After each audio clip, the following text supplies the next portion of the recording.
스위스 레만 호수의 도시들, 로잔과 에비앙, 그리고 국제 외교의 심장 제네바를 뒤로하고 나는 스위스의 연방 도시 베른을 향합니다. 트럼프 2기 행정부가 국제기구 탈퇴와 자금 중단, 그리고 예산 축소를 단행한 이후 제네바가 겪고 있는 경제적 위기의 모습을 보고 마음 한켠이 씁쓸해졌습니다. 그렇게 도착한 베른은 제네바와는 전혀 다른 시간의 흐름을 품고 있는 도시였습니다. 국제기구의 부침에 흔들리기보다는 오랜 중립과 연방의 질서 속에서 묵묵히 자기 자리를 지켜온 도시. 아래강이 도시를 감싸한 듯 흐르는 풍경 속에서 조금 전까지 마음을 짓누르던 씁쓸함은 어느새 차분한 안정감으로 바뀌고 있었습니다.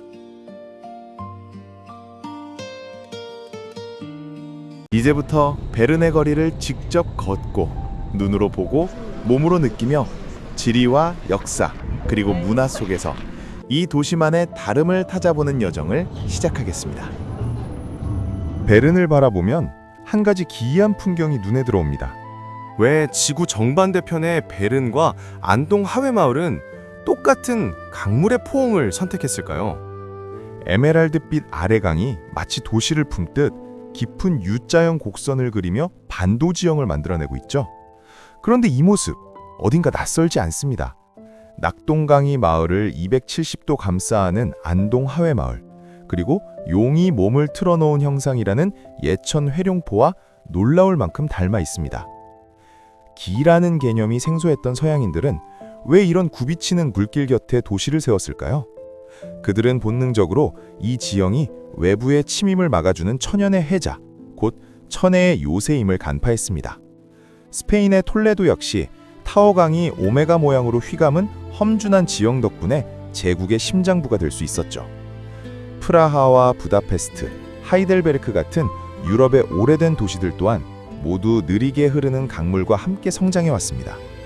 동양은 이 공류에서 번영을 읽었고 서양은 방어를 보았습니다. 그러나 곡수가 도시의 운명을 만든다는 진리는 동서양이 다르지 않았습니다.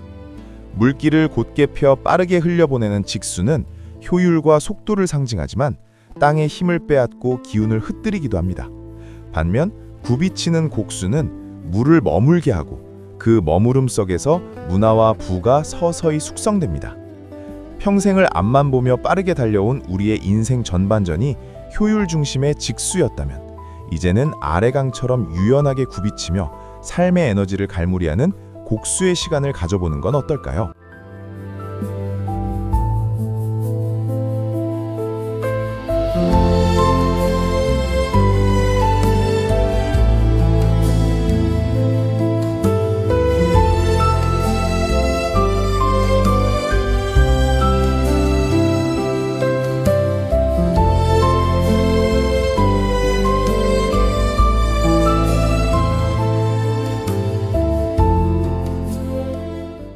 왜 스위스 사람들은 베른을 수도라 부르지 않고 연방시라 부를까요? 흔히 베른을 스위스의 수도라고 부르지만 정작 스위스 헌법 어디에도 베른이 수도라는 명시적 규정은 없습니다. 대신 스위스인들은 이곳을 연방시, 페더럴 시티, 분데스슈타트라고 부르죠. 왜 그럴까요? 그 이면에는 권력이 한 곳에 집중되는 것을 극도로 경계했던 스위스식 타협의 역사가 숨어 있습니다. 1848년 베른, 취리히, 루체른이 수도 자리를 놓고 치열하게 경쟁했습니다.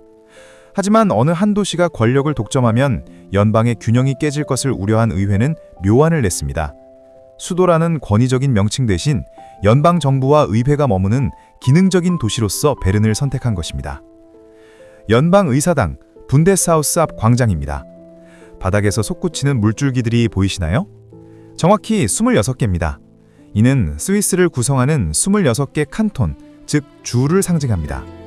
어느 한 지역이 우월하지 않고 모두가 동등한 주권을 가진 스위스 연방주의의 핵심 가치를 매일 시민들에게 보여주는 살아있는 예술품이죠. 모든 길은 서울로 통한다는 대한민국과 달리 스위스는 철저히 분산되어 있습니다. 경제는 취리히, 국제기구는 제네바, 사법권은 로잔, 그리고 정치는 이곳 베른이 담당합니다. 서울 집중 현상으로 지자체 소멸을 걱정하는 우리에게 베른의 연방시라는 명칭은 지역 균형 발전의 중요성을 다시금 일깨워줍니다. 베른은 단순히 예쁜 중세 도시를 넘어 함께 잘 사는 법을 고민한 스위스인들의 지혜가 담긴 곳입니다. 이곳 장미공원에서 내려다보는 구시가지의 평화로움은 어쩌면 권력을 나누고 평등을 지향해온 그들의 노력 끝에 얻어진 결실일지도 모릅니다.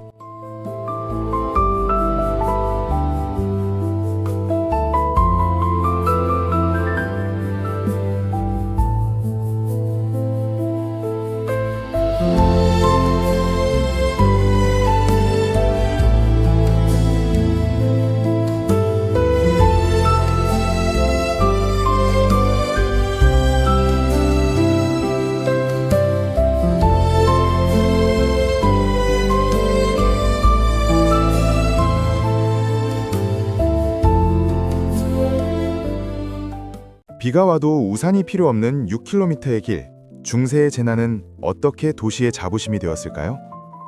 유럽의 하늘이 눈물이라도 흘리는 날이면 베른은 세상에서 가장 다정한 도시로 변합니다. 유럽에서 가장 긴 6km의 지붕 있는 길, 라우벤이 우리를 품어주기 때문이죠. 비가 오나 눈이 오나 이곳에선 우산 대신 이웃의 얼굴을 마주하며 걷는 것이 일상입니다. 이 경이로운 길은 사실 1405년의 끔찍한 재난이 빚어낸 기적입니다. 당시 도시의 3분의 2를 집어삼킨 불길은 650채의 목조 가옥을 잿더미로 만들었습니다. 하지만 절망에 빠지는 대신 베른 시민들은 인근 채석장에 회녹색 사암을 날라 도시를 통째로 다시 세웠습니다. 불에 타지 않는 견고한 돌의 시간을 선택한 것이죠. 여기서 우리는 놀라운 사회적 합의를 발견합니다. 이 아케이드 공간은 엄연히 건물주의 사유지입니다. 하지만 600년 전 중세의 법은 이곳을 소유하되 시민의 통행을 막을 수 없는 영구적 통행권을 명시했습니다. 내 집 앞 담장을 높이고 선을 긋는 데 익숙한 우리에게 사유재산과 공중의 이익이 평화롭게 맞물린 이 길은 나눔의 미학이 무엇인지 묵직하게 묻습니다. 라우벤 바닥 곳곳에 보이는 가파른 나무문들을 보십시오. 중세엔 와인과 곡식을 저장하던 어두운 지하 창고였지만 지금은 세련된 바와 극장으로 변모해 도시의 밤을 밝힙니다. 재난을 자부심으로 바꾼 베른의 사암거리를 걸으며 저는 생각합니다. 인생의 전반전이 나만의 성을 쌓는 시간이었다면 이제는 베른의 아케이드처럼 내가 가진 공간의 일부를 타인에게 내어주는 지혜를 배워야 할 때가 아닐까요?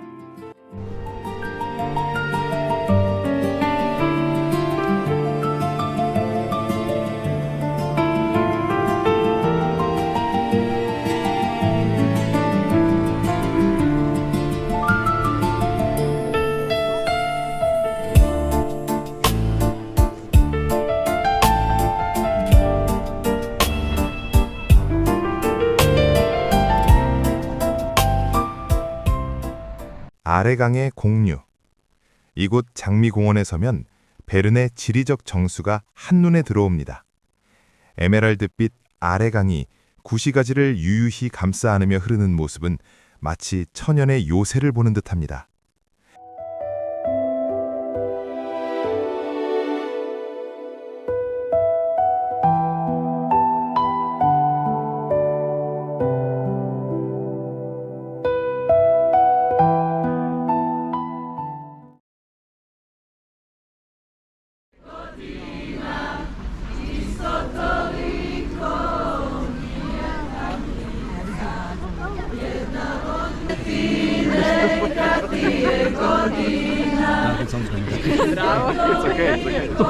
I don't know what they are doing now. Look for GoPro.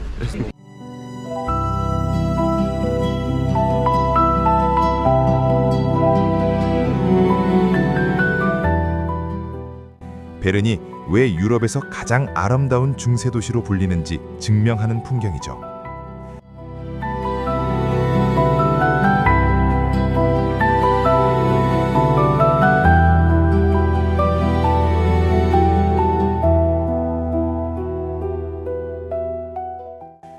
공원의 평화. 수백 종의 꽃들이 피어나는 이 공원은 현지인들에게는 일상의 쉼터이자 여행자에게는 베른의 가장 찬란한 순간을 선사하는 최고의 전망대입니다.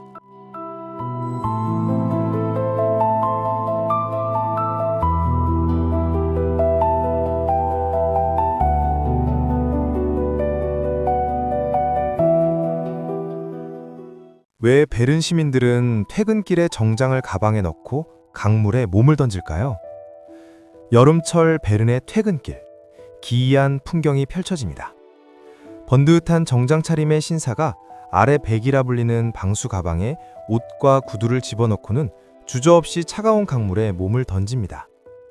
이들이 몸을 맡긴 아래강은 알프스 빙하가 바위를 깎으며 만든 미세한 입자 덕분에 눈부신 에메랄드 빛을 띱니다. 물살은 빠르고 수온은 차갑지만 베른 사람들은 이 흐름을 정복하려 애쓰지 않습니다. 그저 물길이 이끄는 대로 강바닥에 자갈이 만드는 아래 음악에 귀를 기울이며 유유히 떠내려갈 뿐입니다. 우리에게 한강은 바라보는 대상이거나 다리로 건너야 할 경계였습니다. 하지만 베른에서 자연은 내 몸이 직접 섞여 들어가는 삶의 터전입니다. 강변의 빨간 막대는 안전한 출구를 알려주는 이정표가 되어주고 시민들은 그 흐름 속에서 하루의 피로를 씻어냅니다. 유유히 흐르는 에메랄드빛 아래강에서 평화롭게 몸을 씻어낸 이들이 다시 무트로 올라옵니다. 그들의 표정에는 거친 물살을 정복하려 애쓴 피로감 대신 자연의 속도에 온전히 자신을 내맡긴 자만이 누릴 수 있는 유연함이 깃들어 있습니다.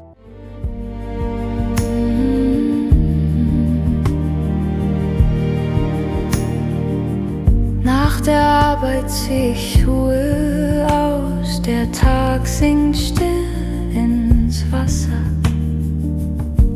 Keine Eile, kein Ziel, nur treiben lassen, nur jetzt. Bern atmet langsam unter Türmen und Uhren. 곰 한 마리가 바꾼 도시의 이름, 전설 뒤에 숨겨진 진짜 진실은? 스위스의 수도 베른, 이 도시의 이름은 정말 곰에서 온 걸까요? 가장 널리 알려진 전설은 1191년 설립자 베르톨트 5세가 사냥에서 처음 잡은 동물의 이름을 따서 지었다는 이야기입니다. 하지만 1980년대 발견된 베른 아연 서판에는 로마 시대 지명인 브레노도르가 새겨져 있어 전설보다 훨씬 오래전 켈트족의 숨결이 지명에 녹아있음을 말해주기도 하죠. 베른의 상징인 곰을 가장 가까이서 만날 수 있는 곳은 아래강 끝자락의 곰공원입니다. 수백 년간 좁고 깊은 콘크리트 구덩이에 갇혀 살던 곰들은 2009년 강물과 나무가 어우러진 6,000평방미터의 자연 친화적 보금자리로 이사했습니다. 이제 곰들은 빙하가 녹아 흐르는 아래강에서 수영을 하고 언덕 위에서 낮잠을 자며 진정한 자유를 누립니다. 전통을 존중하되 시대의 윤리에 맞춰 진화할 줄 아는 도시.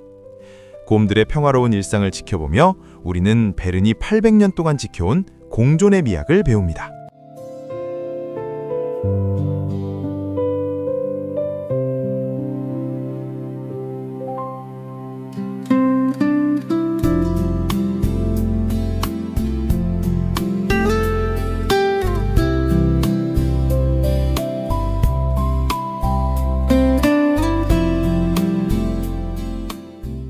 왜 상대성 이론은 화려한 대학 연구실이 아닌 평범한 특허청 직원의 좁은 다락방에서 시작되었을까요? 여기 베른의 심장, 800년을 버텨온 치트글로케 시계탑이 있습니다. 1905년 특허청의 젊은 심사관이었던 아인슈타인은 퇴근길 전차 안에서 이 시계탑을 보며 기발한 상상을 했습니다. 만약 뇌가 빛의 속도로 이 시계탑에서 멀어진다면 저 시계바늘은 멈춰 보이지 않을까? 인류의 패러다임을 바꾼 상대성 이론은 최고급 연구시설이 아니라 평범한 직장인의 일상과 좁은 다락방에서 탄생했습니다. 그는 퇴근 후 친구들과 올림피아 아카데미라는 모임을 열어 소박하게 토론하며 자신의 천재성을 갈고 닦았죠. 베른의 시계탑은 우리에게 말해줍니다. 위대한 발견, 제2의 인생은 특별한 환경이 아니라 평범한 일상을 바라보는 새로운 시선에서 시작된다는 것을요.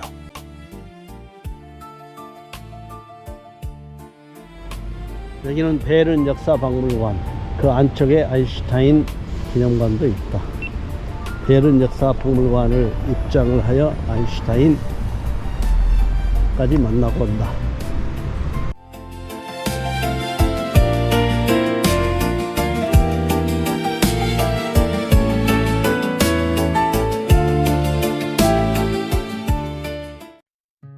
단 5분 만에 펼쳐지는 알프스의 위험, 베른 시민들이 구르텐으로 향하는 이유.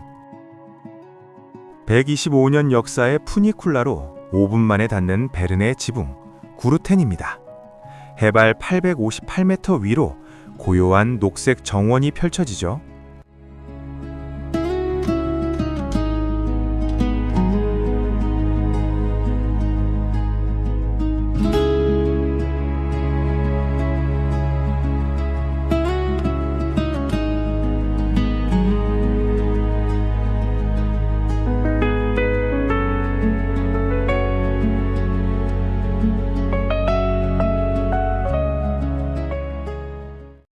굽이치는 에메랄드빛 아래강과 붉은 지붕, 그리고 알프스의 거봉들이 도시를 포근히 감싸 안고 있습니다. 이 풍경은 자연에 순응하며 조화를 선택한 베른의 지혜를 증명합니다. 일상을 잠시 내려놓고 이 거대한 평온함에 몸을 맡겨보세요. 구르텐의 바람이 여러분에게 가장 다정한 위로를 건넬 것입니다.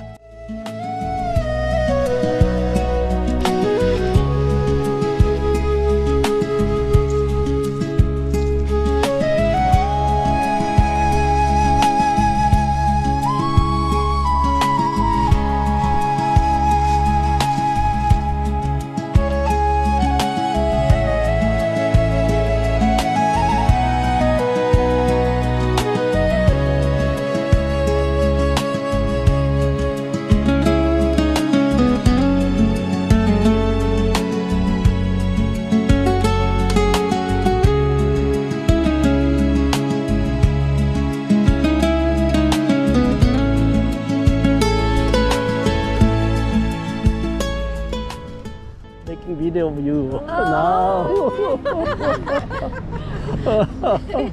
This is a GoPro making video. I have a YouTube channel. So I will show my YouTube channel someday. You can see.